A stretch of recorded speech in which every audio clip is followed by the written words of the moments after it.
नमो अरिहन्ताणं नमो सिद्धाणं नमो आयर्याणं नमो वज्रायाणं नमो लोहे सव्वसानं मोक्षमार्गस्य नेतारं भेत्तारं कर्मभूभृतां ज्ञातारं विश्वतत्त्वानां वन्दे तद्गुणलब्धये। यह तत्वार्थ सूत्र नामक महाग्रंथ है। इसके 8वें अधिकार के ऊपर हमारी चर्चा अभी चल रही है, जहां हम बंध तत्व की चर्चा कर रहे हैं। जीव के मोह राग द्वेषादि परिणामों का काषायिक भावों के निमित्त से इसके बंध होता है। और वह बंध जो है ना, 4 प्रकार से कहा गया है। प्रकृति बंध, स्थिति बंध, अनुभाग बंध और प्रदेश बंध, है ना। इन 4 प्रकार के बंध की चर्चा हमने की। इसके उपरांत अब आचार्य देव पुण्य और पाप की भी चर्चा करते हैं, क्योंकि पुण्य और पाप की चर्चा करना आचार्य देव ने इस बंध अधिकार के अंदर ही उचित समझा, क्योंकि पुण्य भाव और पाप भाव, है ना, शुभ योग से होने वाला पुण्य और अशुभ से होने वाला पाप, ठीक है। तो ये पुण्य और पाप ये जो है ये भी आश्रव बंध के कारण है, ये भी बंध रूपी है ना।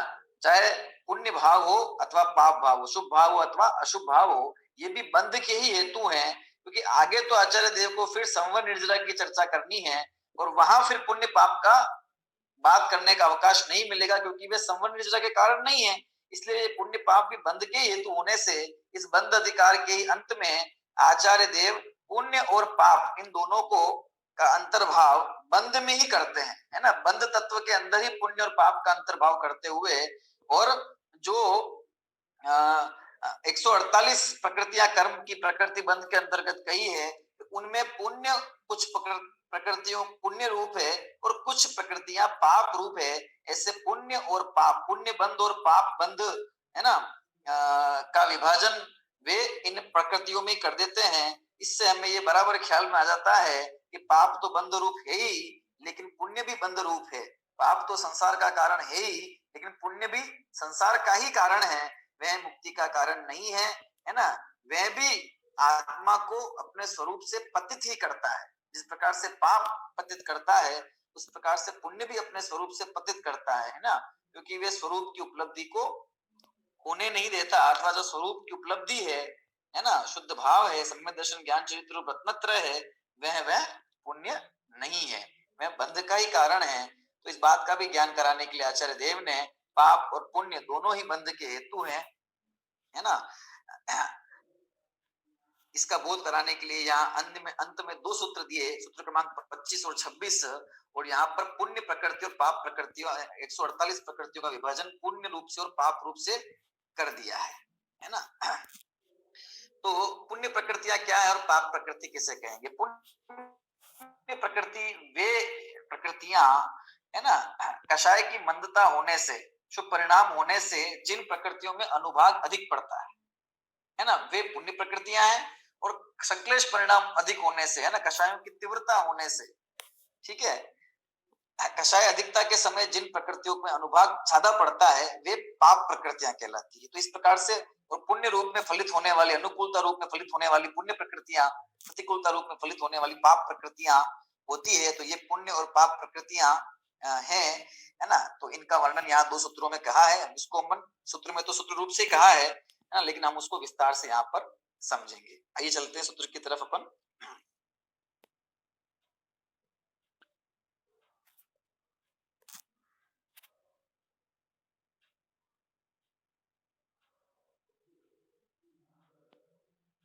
देखिए, ये यहाँ पर सूत्र क्रमांक 25 हमको पढ़ना है ना। सर्वप्रथम पुण्य प्रकृतियों की चर्चा की गई। जो प्रकृति बंध हमने समझा था ना, प्रकृति बंध के अंदर ही समझ लीजिए, अगर 140 प्रकृतियों को 10 बांटा जा सकता है, ठीक है ना। अगर उनको 8 हिस्सों में बांटेंगे अपन, तो कुछ ज्ञानावरणी से संबंधित, कुछ दर्शनावरणी से संबंधित। अगर 2 हिस्सों में बांटेंगे तो घातीय प्रकृतियां, अघातीय प्रकृतियां, इस रूप से बांट सकते हैं, ठीक है। और एक तरीका ये भी है कि पुण्य प्रकृतियां और पाप प्रकृतियां, इस रूप से भी उसको बांटा जा सकता है, ठीक है। और भी अन्य अन्य है ना, तरीके हैं इनके विभाजन करने के, है ना। तो यहाँ पुण्य और पाप रूप से उसका विभाजन किया गया है। आइए सबसे पहले पुण्य प्रकृति की चर्चा, सूत्र क्रमांक 25, सूत्र पाठ। सद्वैद्य शुभायुर नाम गोत्राणि पुण्यम। पुनः सद्वैद्य शुभायुर नाम गोत्राणि पुण्यम। सद्वैद्य शुभायुर नाम गोत्राणि पुण्यम। सूत्र विच्छेद करते हैं। सद डैश वैद्य, है ना, डैश शुभ डैश आयु डैश नाम डैश गोत्राणि पुण्यम। सद डैश वैद्य डैश शुभ डैश आयु डैश नाम डैश गोत्राणि पुण्यम। क्या कह रहे हैं? पुण्यम मतलब पुण्य रूप है। क्या? कौन कौन सी प्रकृतियां? सद्वैद्य मतलब साता वेदनी, और शुभ शब्द को आयु नाम और गोत्र इन तीनों के साथ में जोड़ देना है, आदि दीपक की तरह प्रयोग करना है यहाँ पर। तो सद्वैद्य मतलब साता वेदनी, शुभ आयु, शुभ नाम और शुभ गोत्र, ये जो प्रकृतियां हैं ये पुण्य रूप है। ठीक है, चार यहाँ पर प्रकृतियां पिंड रूप में या मुख्य रूप में बता दी। जब इसका अपन खुलासा करेंगे तो वे प्रकृतियां आ जाएगी सारी। देखिए सूत्रार्थ, साता वेदनी, शुभ आयु, शुभ नाम और शुभ गोत्र, ये प्रकृतियां पुण्य रूप है।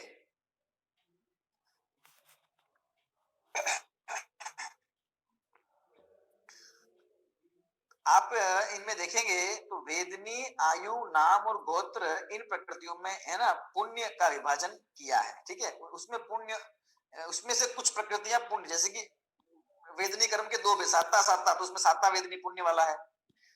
आयु के चार भेद है ना, उसमें से शुभ आयु, शुभ आयु मतलब किसको अपन शुभ आयु कहें, ठीक है, वो अपन आगे देखेंगे। नाम कर्म की 93 प्रकृतियां हैं, तो उसमें कुछ शुभ रूप है ना। गोत्र की दो है ना, उच्च और नीच गोत्र, तो उच्च गोत्र। तो ये जो भेद किया, वेदनी, आयु, नाम और गोत्र, चारों ही चारों अघातिया कर्म है। अघातिया कर्मों के अंदर ही पुण्य और पाप का भेद है। जो घातिया कर्म है वे तो सारे पाप रूपी है ना, वे सारे के सारे पाप रूप है।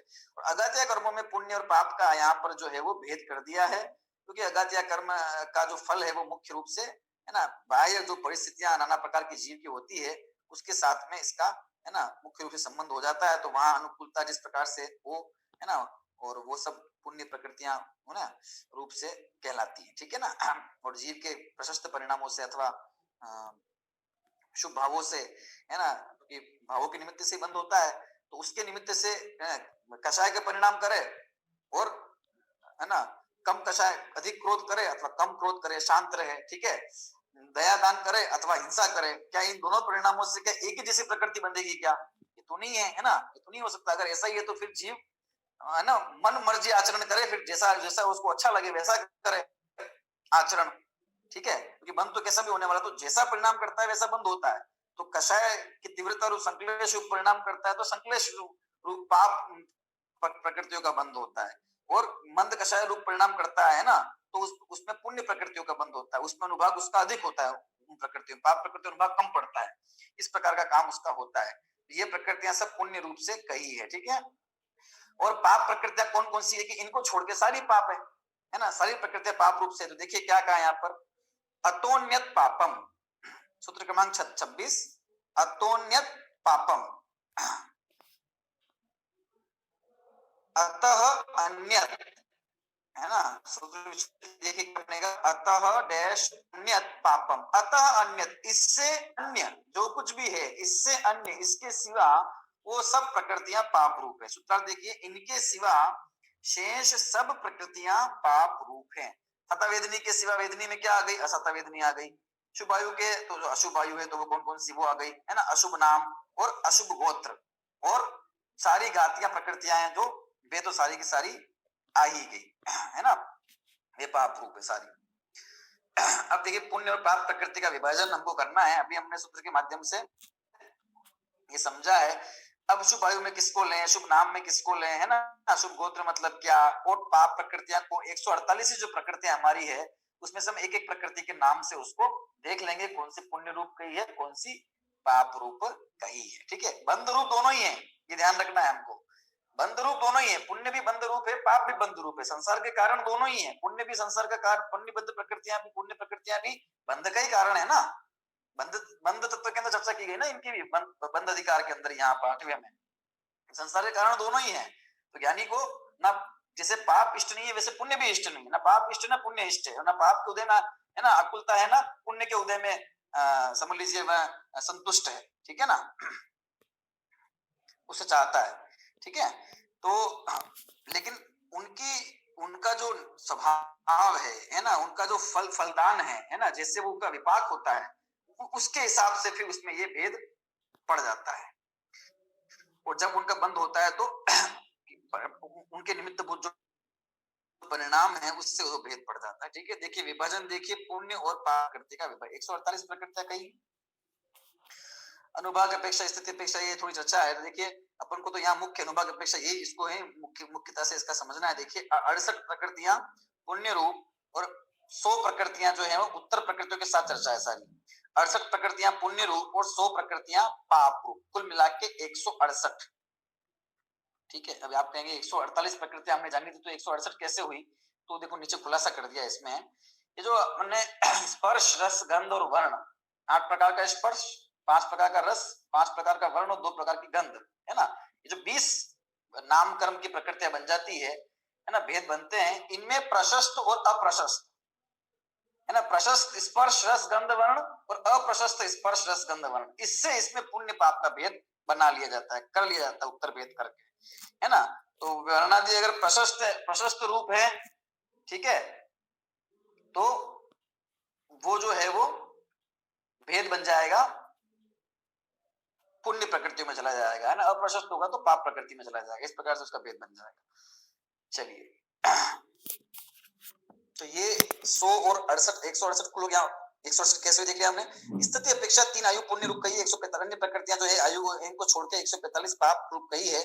तो वो कैसे क्या है, तो देखिए इसमें जब इनकी बंद अपेक्षा ये बात है, जब इनका स्थिति बंद होता है तो जीव के तीव्र संक्लेश परिणाम, है ना, अत्यंत संक्लेश परिणाम होते हैं। तो इन आयु 3 जो आयु है, नरकायु को छोड़ के जो 3 आयु है ना, इन आयु का बंद जो होता है वो कम स्थिति वाला होता है, कहने का मतलब ये, ठीक है ना। जैसे कि देवायु है या मनुष्य आयु है तो वो है ना अधिक उम्र, अधिक देव की आयु या अधिक मनुष्य की आयु, ठीक है, तिरंज में भी उत्कृष्ट आयु, है ना। ये आयु का बंध इस जीव के तभी होगा जब उसके परिणाम कैसे होंगे, मंद व्यवसाय के परिणाम होंगे, है ना। ऐसी स्थिति बन जाती है आयु तीन आयु के साथ में। वो अधिक संक्लेश परिणाम होने के साथ में जो दूसरी प्रकृतियां उनका अधिक जो है वो स्थिति का बंद होता है। तो इस प्रकार से ये एक स्थिति अपेक्षा, है ना, ये 3 पुण्य और 145 पाप रूप ये चर्चा की जाती है। अपने तो यहाँ पर अनुभाग अपेक्षा जो है ना पुण्य और पाप प्रकृतियां है उसको अपन को यहाँ पर समझना है, ठीक है। वही उसकी देखना है, ठीक है। अब ये प्रकृति पाप रूप है, वैसे तो जो प्रकृति नाम पढ़े हैं तो उससे अपन को ख्याल में आ जाता है ना कि ये इस प्रकृति की पुण्य रूप होगी, ये प्रकृति पाप रूप होगी, है ना। पुण्य के रूप में फलित होगी, पाप के रूप में फलित होगी, मतलब कुछ अनुकूलता इस जीव के होगी, है ना। और पुण्य और पाप का भेद भी इसलिए पड़ जाता है कि 2 प्रकृतियां इसमें एक ज्यादा विपरीत है ना, एक ज्यादा दुख देने में निमित्त भूत है और दूसरी उससे कम है, इसलिए जो दूसरी वाली है उसको पुण्य रूप का है। मतलब इन दोनों में तुलना की गई है ना। दो चीजें हैं, एक ज्यादा समझ लीजिए बुरी है और एक कम बुरी है, इस प्रकार से ये दोनों ही बंद का कारण, कहने का मतलब, ठीक है ना। तो इतना है कि भाई जैसे कि अब गंतव्य पे पहुंचना है हमको, तो गंतव्य पे तुम पहुंचे नहीं है ना, पर रास्ते में थक गए हैं तो इंतजार कर रहे हैं, है ना, थोड़ा रेस्ट कर रहे हैं, तो अब छाया में कर रहे हैं, धूप में खड़े थोड़ा आराम फरमा रहे हैं, छाया में खड़े फरमा रहे हैं, इतना है, मंजिल तक तो नहीं पहुंचे हैं। तो छाया में खड़े होने से थोड़ा सा, है ना, श्रम, थोड़ा सा थकावट उतरेगी, थोड़ा अच्छा लगेगा। धूप में अगर खड़ा होगा तो और तकलीफ पड़ेगी इसको, है ना। इस प्रकार की 2 बातें हैं, ठीक है ना। तो छाया तपस तयोर भेद प्रतिपाले तो माने सका ना। तो लेकिन तो इसलिए बंद संसार में तो है ही, पर संसार में जब उसे थोड़ी उसके, है ना, बाहर में शारीरिक, है ना, और अनेक प्रकार से कुछ अनुकूलता, कुछ कम आकुलता की स्थितियां या उसके निमित्त उपस्थित होने में जो इसके कर्म प्रकृति निमित्त होगी वे पुण्य रूप है, और बाकी प्रतिकूलता तो बनी हुई है, आकुलता तो संसार में है ही, है ना। वो आकुलता बढ़े जिन कारणों से, इस प्रकार के, है ना, स्थितियां उत्पन्न करने में निमित्त भूत जो है वे पाप रूप में कहलाएगी। तो देखिए सबसे पहले अपन चर्चा कर लेते हैं पुण्य प्रकृति। तो पुण्य प्रकृति का भेद अपन ने देख ही लिया, पुण्य और पाप का भेद सिर्फ और सिर्फ अगात्या कर्मों में है, गात्या कर्म में तो पाप रूपी है। तो इसलिए जो गात्या कर्मों की जो 47 प्रकृतियां हैं उनको तो अपन छोड़ ही देवे, है ना। प्रकृतियां की एक बार अपन वापस देख लेते हैं, किस कर्म की कितनी प्रकृतियां हैं। ज्ञानावर्णी की 8, है ना, ज्ञानावर्णी की 5, दर्शनावर्णी की 9, ठीक है। फिर अंतराय मोहनी कर्म की 28, ठीक है, अंतराय कर्म की 5, ये सब तो हो गई अगात्या कर्मों वाले। अगात्या में देखिए वेदनी की 2, आयु की 4, ठीक है, गोत्र कर्म की 2 और नाम कर्म की 93 प्रकृतियां। अब अपन को जो ये 93 और 2 95 और 4 99, 99 और 2 101 जो है ना, इसमें अपन को ये देखना है। देखो आयु की जो 3 है, तिर्यंच आयु, मनुष्य आयु और देवायु, ये पुण्य रूप पे कही है, ठीक है। गोत्र में एक उच्च गोत्र कर्म को पुण्य रूप का है, और वेदनी के अंदर एक साता वेदनी जो है उसको पुण्य रूप, पुण्य प्रकृति के रूप में कहा गया है। मनुष्य और देवायु तो पुण्य रूप हमको समझ में आता ही है, पर तिर्यंच आयु भी किस प्रकार से, तिर्यंच आयु भी पुण्य रूप से इसलिए कही है कि देखिए एक नरकायु ऐसी आयु है जिसके अंदर ये जीव उस आयु का उच्छेद करना चाहता है ना, खत्म करना चाहता है। बाकी अन्य समस्त में तिर्यंच आयु हो या मनुष्य हो या देवायु हो, उसको उस आयु विशेष से, उस गति विशेष से, मतलब जो उसको, वो उस आयु का छेद नहीं करना चाहता, उसको खत्म नहीं करना चाहता है, जीना चाहता है, मरना नहीं चाहता है। कहने का मतलब ये वो लगा उसको उस प्रकार का होता है, ठीक है ना, इस रूप से भी है। और दूसरा ये कि तिर्यंच आयु के अंदर भी है ना, जीव जो है वो भोग भूमि इत्यादि में भी उत्पन्न होता है, उत्तम सुख सुख का भी, है ना, भोग करता है। इसी तरह मनुष्य के अंदर तो, है ना, मोक्ष पद की प्राप्ति हो ही सकती है, देवायु तो पुण्य रूप है ही, ठीक है। लेकिन नरकायु के जो है उसमें पाप की और असाता की अत्यंत ही प्रचुरता है, ठीक है। यद्यपि तिर्यंच के अंदर भी निगोद आ जाता है, तथा सिर्फ निगोद ही वहां नहीं है ना, वहां पर भोग भूमि के उत्तम जो तिर्यंच है वो भी उसी की स्थिति है, इसलिए उसको फिर जो है ना पुण्य प्रकृति में इसको स्थापित कर दिया है, ठीक है। और गोत्र वेदनी नाम कर्म की 63 प्रकृतियां जो हैं वो पुण्य रूप कही है। 93 प्रकृतियां हैं कुल, है ना। जब 93 प्रकृतियां हैं तो अपन जो वर्णादि कर 20 प्रकृतियां हैं, है ना, अपन उनको पुण्य में भी लेंगे, पाप में भी लेंगे। जब अपन प्रशस्त रूप से, प्रशस्त स्पर्श रस गंध वर्ण की बात करेंगे, ठीक है, उनके भेदों के साथ में, तो पुण्य रूप में कहेंगे। जब अप्रशस्त रूप से चर्चा करेंगे तो उनको पाप रूप में कहेंगे, है ना। ऐसा अपन को ध्यान रखना है। चलिए कौन सी देखिए, 5 प्रकार के शरीर है ना। तो पांचों शरीर, है ना, शरीर से के साथ में अविनाभावी बंधन और संगात, ठीक है। तो 5 5 5 15 ये हो गए। अंगोपांग, ठीक है, 3 प्रकार के जो अंगोपांग हैं, है ना, आहारक, वैक्रियक और औदारिक शरीर संबंधी अंगोपांग, ठीक है। एक संस्थान और एक सहनन। संस्थान कौन सा, समचतुर संस्थान, इसको पुण्य रूप का है। और वज्र विषम नाराज सहनन, जो उत्तम सहनन है उसे पुण्य रूप, है ना, का पुण्य प्रकृति रूप में कहा है। फिर देखिए वर्णादि के जो 20 भेद के जो प्रशस्त भेद बने, स्पर्श के 8, रस के 5, गंध के 2 और वर्ण के 2, ठीक है। तो इसमें प्रशस्त और अप्रशस्त के भेद समझ लेना चाहिए, ठीक है। जैसे आप इसमें ये प्रश्न हुए गंध के 2 भेद, एक सुगंध एक दुर्गंध, दुर्गंध में क्या प्रशस्त हो गया, है ना, सुगंध तो चलो समझ में आती है, और सुगंध में क्या अप्रशस्त हो गया, है ना। तो ये शरीर की गंध से संबंधित ये चर्चा है, ठीक है। तो इसको अपन इस प्रकार से कहा ना, कम और ज्यादा के भेद से समझ लेना चाहिए, ठीक है ना। अब देखिए जोड़े की प्रशस्त प्रकृतियां 10, ठीक है। तो जोड़े की प्रकृतियां कौन सी देखी थी अपन, नाम करके देखी थी प्रकृतियां, है ना, प्रत्येक और साधारण, है ना, सूक्ष्म और बादर, ये कितनी प्रकृतियां, है ना। तो उसमें जो प्रशस्त है वो 10 इसमें आ जाएगी। तो कौन कौन सी है, आइए अपन चलते हैं नामकरण के, है ना, वहां पर कोई स्पष्ट हो जाएगा। ये आगे नामकरण के भेद है ना, देखो ये 10 जोड़े वाली, ये 10 जोड़े, ठीक है। प्रशस्त और अप्रशस्त लिखा हुआ है।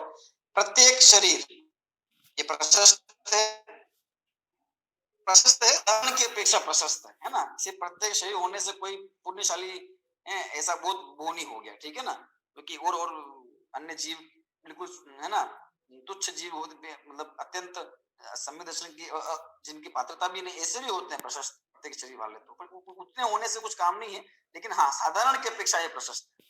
त्रस, ठीक है, त्रस, सुभग, सुस्वर, शुभ, बादर, पर्याप्त, स्थिर, आदे और यश कीर्ति, ये जो 10 प्रकृति जो जोड़े में चलती है ना, तो कुल मिला के 20 है, 20 में से 10 जो है उनको प्रशस्त या पुण्य रूप से कहा है, और इसके विपरीत जो है वो उनको अप्रशस्त रूप से कहा गया। तो अपन अप्रशस्त मानेंगे जो वापस इनको देख लेंगे, ठीक है। चलिए आ जाइए नीचे फटाफट, यहाँ देखिए प्रत्येक प्रकृति, जो 8 प्रकार की प्रकृतियां कही ना, प्रत्येक प्रकृतियां है ना, उसमें उपघात जो है उसको छोड़ के जो शेष 7 प्रकृतियां हैं, है ना, अगुरु लघु है ना, ये आदि 7 प्रकृतियां ये जो है ना वो पूर्ण रूप से सब कही गई हैं, ठीक है ना। और पिंड प्रकृति, जो पिंड प्रकृतियां हैं वो 6, प्रत्येक प्रकृति 7 कौन कौन सी वो देख लेते हैं, चलिए देखते हुए पढ़ते हुए चलते हैं।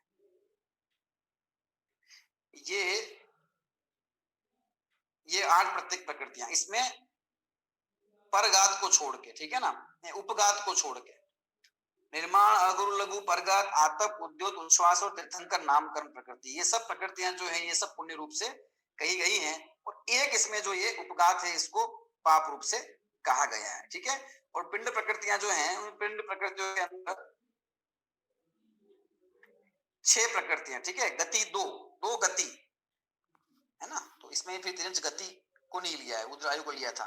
तो मनुष्य और ये देव जाति एक, पंचेंद्र जाति, ठीक है ना, अनुपूर्वी 2, इन्हीं गति से संबंधित अनुपूर्वी, देव गति अनुपूर्वी, मनुष्य गति अनुपूर्वी, और विहायु गति, प्रशस्त विहायु गति, ठीक है। इस प्रकार से ये नाम कर्म की 63 प्रकृतियां पुण्य रूप से कही गई है। तो 20 ये हो गई शरीर संबंधी, वर्णादि संबंधी 20, जोड़े के प्रत्येक में से 10, प्रत्येक प्रकृति जो कही है 8 अलग अलग, उसमें से उपघात को छोड़ के शेष 7, और पिंड प्रकृतियों में 2 गति, 1 जाति, 2 अनुपूर्वी, 1 विहायु गति, ऐसा करके ये 63 भेद बन जाते हैं। ये सब 63 और 3 66 और 2 68 प्रकृतियां पुण्य रूप से कही गई है ना, पुण्य रूप से इसका फल होता है, अथवा कुछ विशेष जो इसके विपरीत जो पाप प्रकृतियां है ना उससे कुछ अच्छी है, ठीक है, वो अन्य रूप से अनुकूलता रूप से इसका प्रकटपना होता है जीव के। इसको अतोन्य पापम, इसको छोड़ के जो है वो सब पाप, तो देखो पाप कर्म की 100 प्रकृतियां कौन कौन सी कही है ना, देखिए दैत्या की जो 47 है सब पाप प्रकृतियां है ना, पाप रूपी है, ज्ञान वर्ण दशना वर्ण आदि 5 है ना, और चक्षु दशना वर्ण आदि, चक्षु दशनावरण, अचक्षु दशनावरण आदि जो है निद्रा निद्रा ये सब 9, ठीक है। फिर दर्शन मोहनी, चरित्र मोहनी, इसके जो भेद कहे हैं वो सब, दर्शन मोहनी के भेद 3 कहे हैं, ठीक है ना। तो बंध अपेक्षा तो एक ही है ना, बंदी तो एक ही है, लेकिन सत्ता की अपेक्षा में 3 होती हो सकती है, उदय भी आता है, उदय अपेक्षा भी है, तो वेद 47 होगी, ठीक है।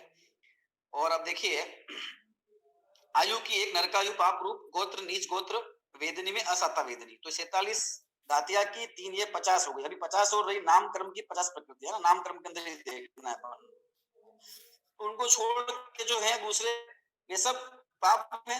देखिए सेनन है ना, जो उत्तम सेनन और उत्तम संस्थान को छोड़ के वर्णादि जो 20 कहे हैं वो अप्रशस्त रूप से, ठीक है। जोड़े की प्रत्येक जोड़े की जो अप्रशस्त प्रकृतियां हैं, दूसरी तरफ वाली प्रत्येक अगर प्रशस्त है तो साधारण अप्रशस्त है, सुस्वर प्रशस्त है तो दुस्वर अप्रशस्त है, सुभग प्रशस्त है तो दुर्भग दुर्भग अप्रशस्त है ना, ऐसे है।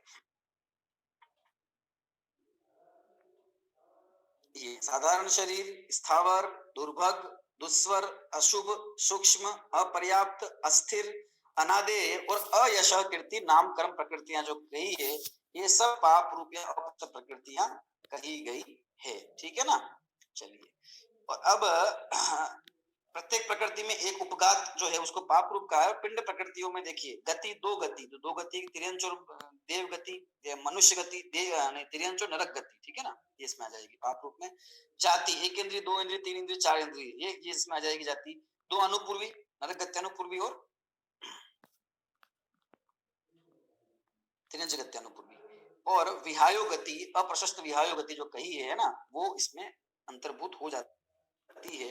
इस प्रकार से ये 9 और 1 10, 10 20 और 20 40 और 10 50 नामक्रम संबंधी और 50 से दूसरी घातियां, चारों ओर आयु गोत्र और भेदनी, इस संबंधी ये भेद पाप प्रकृतियों के बढ़ जाते हैं। इस प्रकार से 100 प्रकृतियां पाप रूप, 68 प्रकृतियां पुण्य रूप कही है, भेद रूप से, भेद विवक्षा से, ठीक है ना।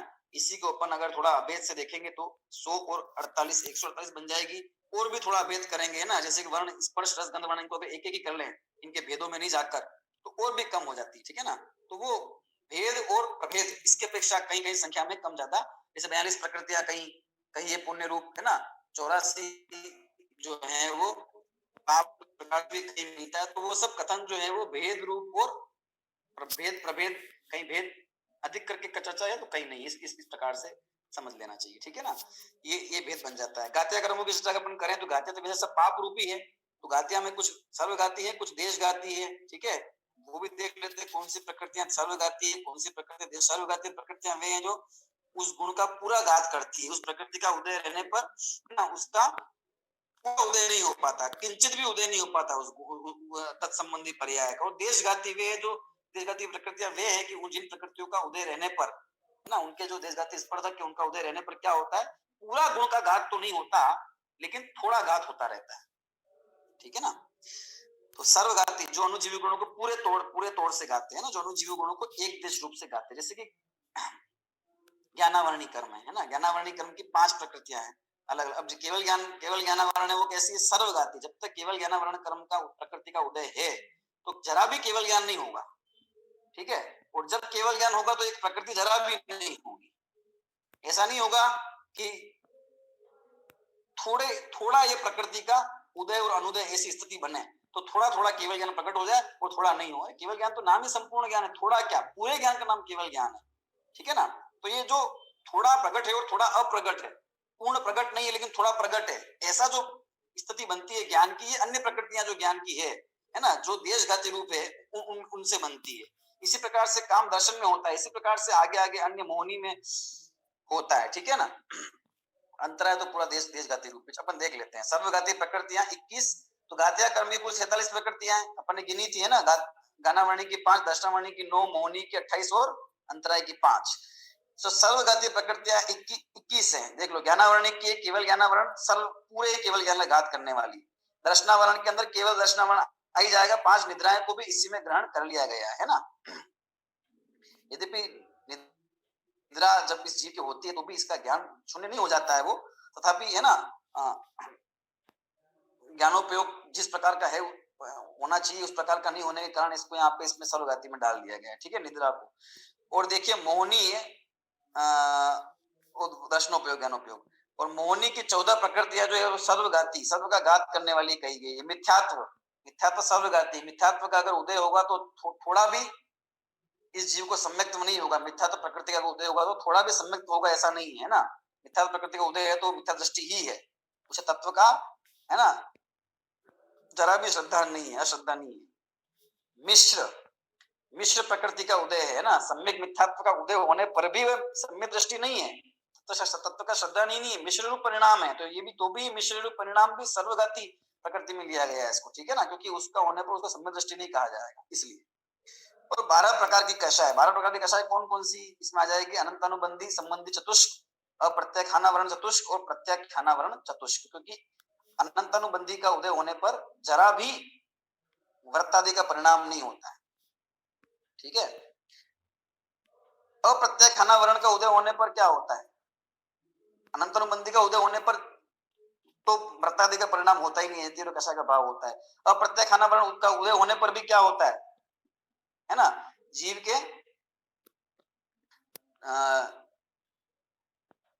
जरा भी प्रत्याख्यान उसका नहीं होता है ना, जरा भी त्याग नहीं होता है, जरा भी अनुरत माहौल प्रकट नहीं होता है। प्रत्याख्यानावरणी कर्म का उदय होने पर क्या होता है, उसके प्रत्याख्यानावरणी कर्म का उदय रहने पर है ना सकल संयम प्रकट नहीं हो पाता है किसी भी प्रकार से, ठीक है ना।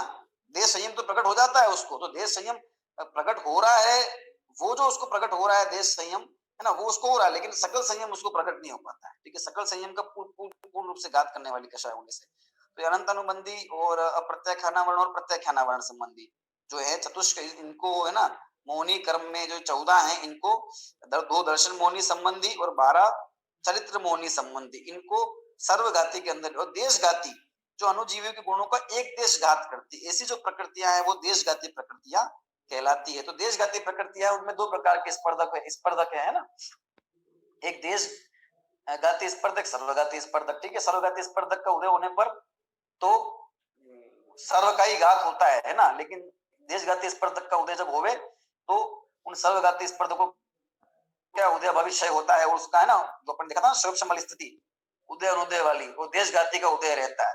देशघाती का उदय रहता है तो देश का, एक देश का ही घात होता है ना, उनको कर्म परमाणुओं का निमित्त पाकर संपूर्ण गुण का घात नहीं हो पाता है।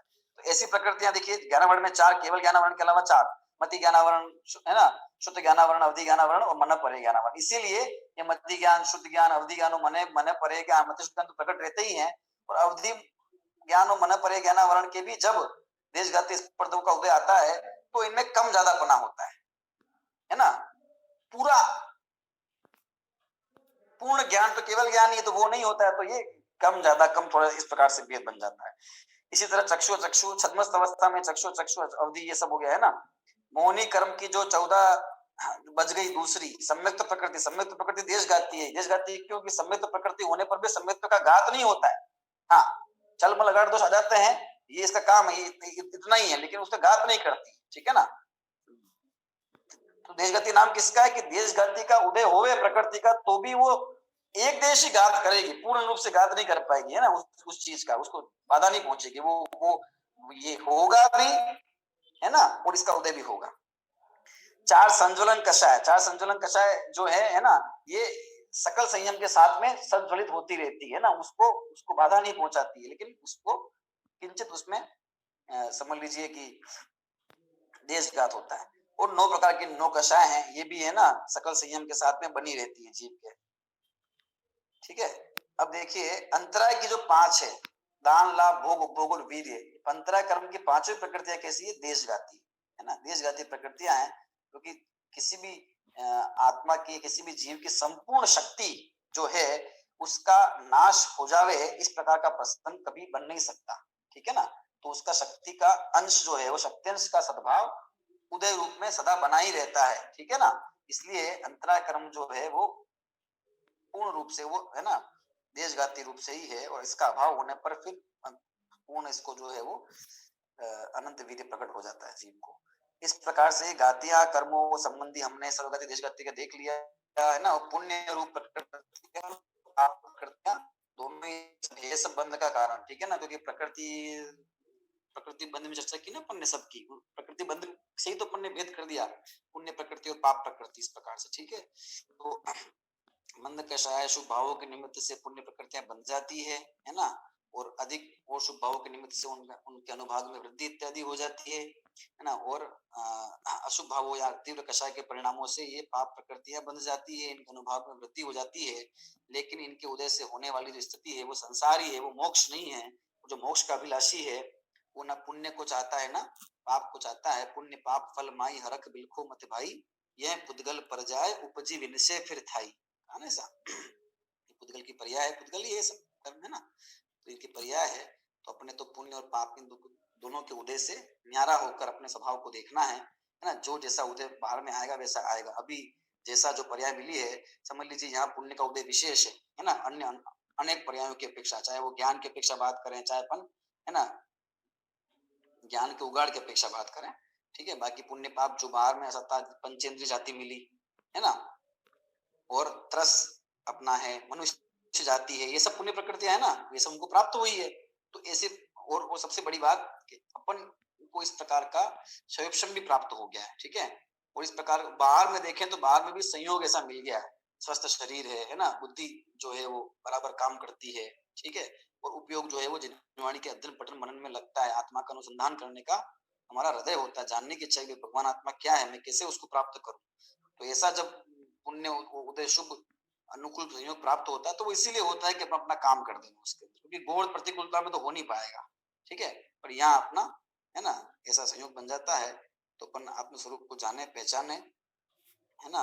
और बंध पुण्य हो अथवा पाप हो, बंध को बंध रूप जाने, और जो अपना निर्बंध स्वभावी भगवान आत्मा है उसको जाने पहचाने, और बंध समस्त बंध का पर्याय में भी अभाव होवे, इसी पवित्र भावना से विषय पर पूर्ण करते, और ये 8वां अधिकार अपना यही पूर्णता को प्राप्त होता है। अब इसके बाद क्योंकि बंध तत्व की चर्चा हो गई है, तो अब समवाय निर्देशात्म तत्व की चर्चा की जाएगी।